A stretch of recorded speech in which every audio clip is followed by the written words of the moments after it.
अराजकता की भेंट चढ़े बांग्लादेश में हिंदुओं पर बर्बर अत्याचार किया जा रहा है। हिंदुओं की हत्या की जा रही, हिंदुओं को मारा जा रहा, उनके घर मकान में लूटपाट की जा रही। हिंदू बहन बेटियों का बच पाना बांग्लादेश में बहुत मुश्किल हो रहा है। यानी बांग्लादेश में हिंदुओं की हालत बद से बदतर है। वो मौत के घाट उतारे जा रहे हैं और उन्हें बचाने वाला कोई नहीं है।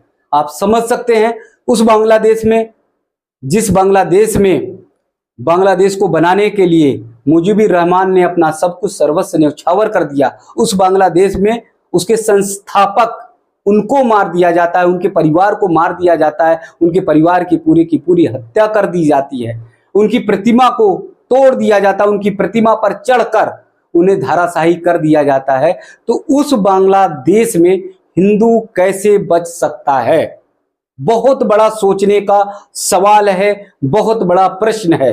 और ये प्रश्न सिर्फ और सिर्फ हिंदुओं की रक्षा सुरक्षा को लेकर नहीं है, ये प्रश्न पूरी मानवता का है। पूरी मानवता तार तार करने वाली है। आप ये समझ सकते हैं कि ये बांग्लादेशी मुस्लिमों ने जो प्रदर्शित किया है, जिस तरह का अपने आप को प्रमाण दिया है, वो प्रमाण जानकर हर कोई हैरत में रहेगा, हर कोई आश्चर्य में रहेगा। खासकर यूरोप कंट्री और भारत, वो सब सोचकर सिहर जाएंगे कि आखिर बांग्लादेश में मुस्लिम इतने वहशी और इतने अत्याचारी क्यों हो रहे हैं।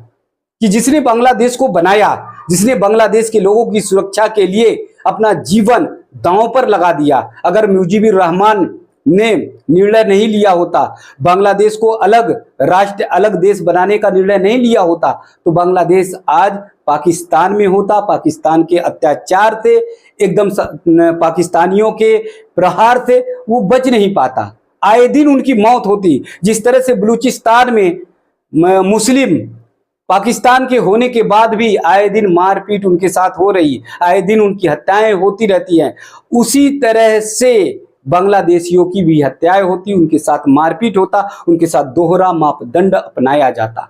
लेकिन उनकी रक्षा किसने की? मुजीबुर रहमान ने। लेकिन 1975 में उनकी भी हत्या बांग्लादेशियों ने कर दी। उनकी भी हत्या इसी तरह से जैसे अराजकता आज पैदा हुई है, उसी तरह से आप समझिए कि 1971 में बांग्लादेश बना और 1975 में मात्र 4 साल में मुजीबुर रहमान की हत्या कर दी जाती है।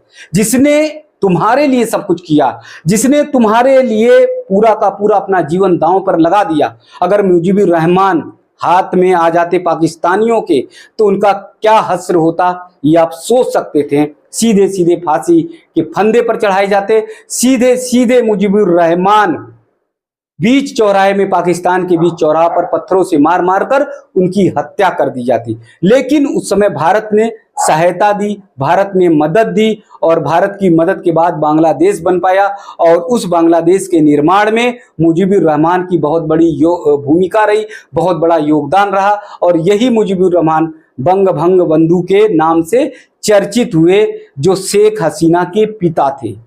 तो आप बार बार जेहन में पूरी दुनिया के लोग, पूरे संसार के लोग, यूरोप कंट्री, अमेरिका, भारत, जितने भी लोग हैं, एक बार जरा सोचिए, एक बार सोचिए, जो अपने राजा का नहीं हो सकता, जो राजा उनके लिए मर मिटने के लिए तैयार था, जो राजा उनके लिए, जो बादशाह उनका, जो हुक्मरान उनका, उनके लिए एकदम से पूरी तरह से तैयार था कि अपनी जान की बाजी भी लगा देता, तो भी वो अपनी जनता को, अपने बांग्लादेशियों को सुरक्षा से पीछे नहीं हटता।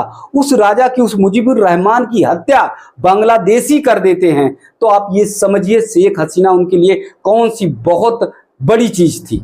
शेख हसीना ने भी इतना संघर्ष किया, भारत में रही, भारत में 8-10 साल रहने के बाद फिर किसी तरह से अपने वतन, अपने बांग्लादेश पहुंचती हैं। लेकिन बांग्लादेश में भी उनकी हालत कैसी होती। आज शेख हसीना सोच रही होंगी कि जीवन की सबसे बड़ी भूल उनकी, जीवन की सबसे बड़ी भूल अगर शेख हसीना की रही, तो शेख हसीना की सबसे बड़ी भूल ये रही कि 1981 से के बाद वो भारत से लौट गई बांग्लादेश। अगर वो बांग्लादेश नहीं जाती, अपने वतन नहीं जाती, तो आज उनकी ये दुर्दशा नहीं होती। चाहे वो इंग्लैंड, फ्रांस, जर्मनी किसी भी देश में रह लेती, अपना स्थान बनाती, अपना कारोबार करती, अपना कुछ भी स्टैब्लिश करती, लेकिन कम से कम जिन बांग्लादेशी मुस्लिमों के लिए उन्होंने सब कुछ किया, जमीन तैयार की, आर्थिक उन्नति का एक रास्ता तैयार किया, उसी बांग्लादेश के लोगों ने अपनी रानी यानी शेख हसीना को भी नहीं छोड़ा, शेख हसीना को भी मारने के लिए और उन्हें मौत के घाट उतारने के लिए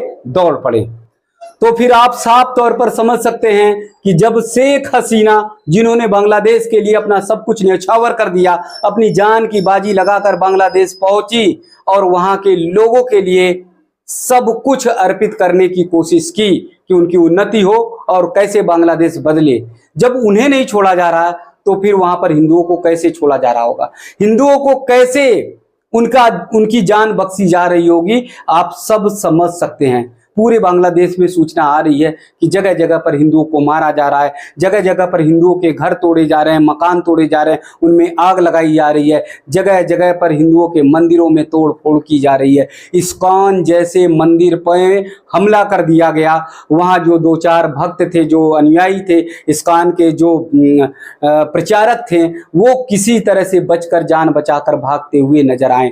आप ये समझिए, वो इस्कॉन जो पूरी दुनिया में शांति और सद्भावना का प्रतीक है, वो इस्कॉन जो पूरी दुनिया में भक्ति के मार्ग के नाते से जाना जाता है, जो पूरी दुनिया में कृष्ण की भक्ति का प्रचार करता है, लोगों पर दया करने के लिए, लोगों पर धर्म की नीति के अनुसार चलने के लिए जो इस्कॉन बताता है, आज उसी इस्कॉन के प्रचारक मारे जा रहे हैं, इस्कॉन में तोड़ फोड़